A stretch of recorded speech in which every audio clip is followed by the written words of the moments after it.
اعوذ باللہ من الشیطان الرجیم بسم اللہ الرحمن الرحیم۔ میں سب سے پہلے شکر گزار ہوں آج کی تمام انتظامیہ کا،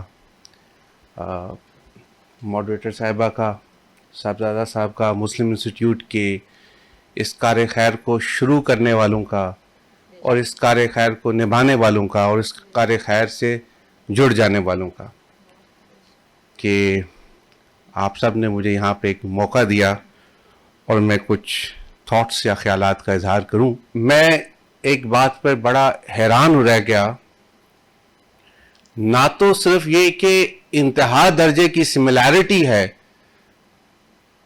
مولانا روم رحمۃ اللہ علیہ اور حضرت سلطان باہو رحمۃ اللہ علیہ کے خیالات میں، بلکہ ان کا مشرب بھی ایک ہی ہے۔ اور when I thought about this, started to think about this topic, religion, مذہب کے tolerance, some people are translating it as harmony, but مذہب ہے کیا حضرت سلطان باہو رحمۃ اللہ علیہ کے نزدیک اور حضرت مولانا روم کے نزدیک؟ ان دونوں بزرگان کے نزدیک مذہب دراصل معرفت الہی کا رستہ ہے، جو وسیلہ سیدنا محمد، اسوہ سیدنا محمد اور عشق سیدنا محمد صلی اللہ علیہ وآلہ وسلم کے ذریعے حاصل ہوتا ہے، اور جس میں کلام الہی کی جب تفہیم خاص عنایت ہو جاتی ہے تو یہ ممکن ہے۔ اور یہی مشرب ہے حضرت مولانا روم کا، حضرت سلطان باہو رحمۃ اللہ علیہ کا۔ مولانا روم اس بارے میں کہتے ہیں، مصطفیٰ آئینہ روئے خدا است، منعکس در روئے ہما ہوئے خدا است۔ آپ اگر حضرت سلطان باہو رحمۃ اللہ علیہ کی ابیات کو دیکھیے، اور قرآن پاک کی جو ترتیب ہے قرات کی، جو حضور پاک صلی اللہ علیہ وآلہ وسلم نے ہمیں عنایت فرمائی، سکھائی، آپ اس کو دیکھیے۔ الحمد شریف کا سبق اور پہلی بیت، الف اللہ چمبے دی بوٹی مرشد من وچ لائی ہوں، ادھر کیا ہے؟ الحمدللہ رب العالمین الرحمن الرحیم، یونیورسل میسج۔ آپ جہاں پہ قرآن پاک ختم ہو رہا ہے معوذتین پہ، اس کو دیکھیے، آخری دو صورتوں کی آخری دو آیات کی ترتیب، اور حضرت سلطان باہو رحمۃ اللہ علیہ کے کلام میں جو ان کی بیت ہے 204، اس کو ذرا مطالعہ کیجئے۔ یار جگانا ملسی تینوں جے سردی بازی لائی ہوں، you will ultimately find your beloved, the ultimate beloved۔ تم جس مرضی مذہب سے ہو، تم نے زنار پہنی ہوئی ہے، تم بھجن گا رہے ہو، تم سنگ لے کے دعائی دے رہے ہو، forget it۔ اگر تمہاری نیت میں خلوص ہے، تم اس رب تک پہنچنا چاہتے ہو، تو یاد رکھو، جان رکھو، یقین رکھو کہ He is going to guide you۔ And how?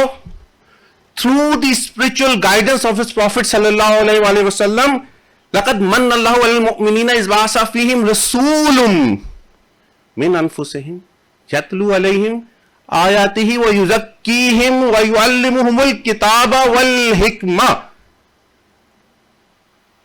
جو روح محمد صلی اللہ علیہ وآلہ وسلم کے ذریعے اسپرچل گائیڈنس ہے، وہ نہ ہی کسی ایک دین کے لیے مقید ہے اور نہ ہی کسی ایک شخص کے لیے۔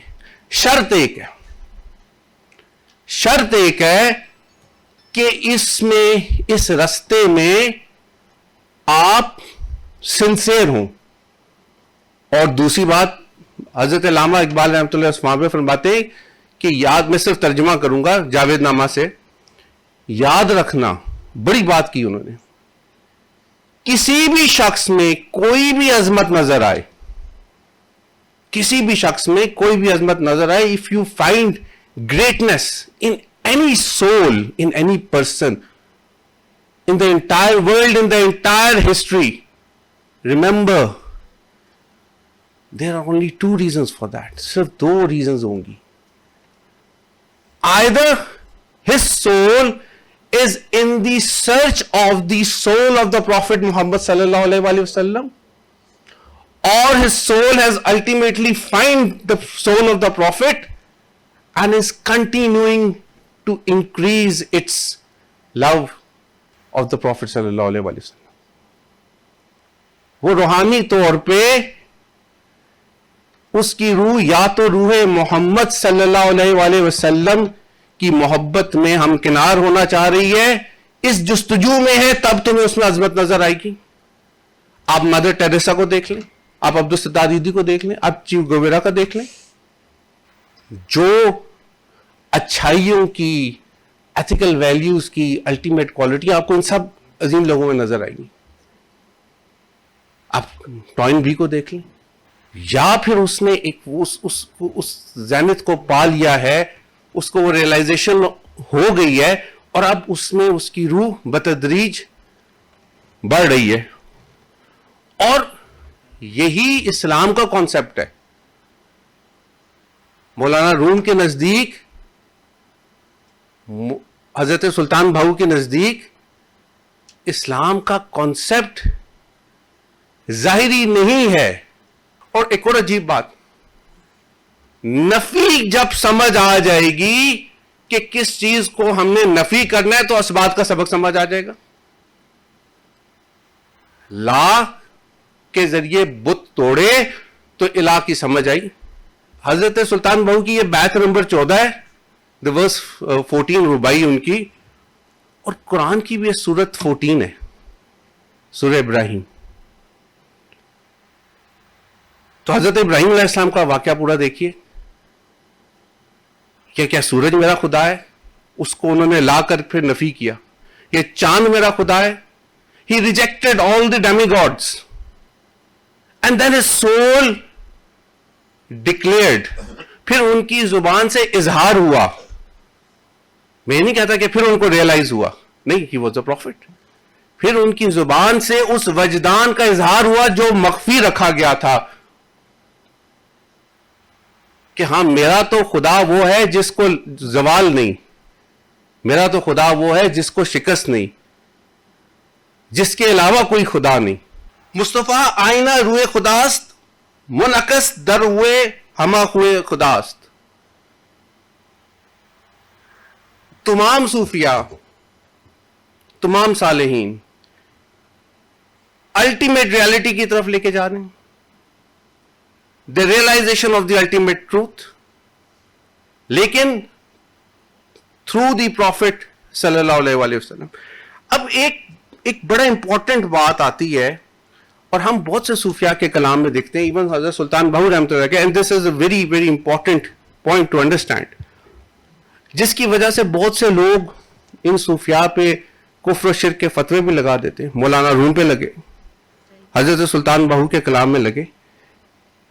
کیا ہم ہارمنی میں، ٹالرنس میں حضرت سلطان باہو، مولانا روم ہر مذہب کو ایکسپٹ کر رہے ہیں؟ اگر آپ اپوننٹ میننگز میں پھنسیں گے تو آپ کو لگے گا ہاں زنار والا ہے تم بھی آؤ، بت پرست ہے تم بھی آؤ. نہیں، یہ کانسیپٹ نہیں ہے. کانسیپٹ یہ ہے کہ اگر تم نے زنار پہنی ہوئی ہے تو فرق نہیں پڑتا، تم نے بغل میں بت ڈالے ہوئے ہیں فرق نہیں پڑتا، اگر تمہارا دل اس جستجو میں ہے اور اس میں سنسیئر ہے. And that's it, that is all what is required. تو آؤ پھر ہم تمہیں مشرب سیدنا محمد سے پلاتے ہیں اور تمہیں الٹیمیٹ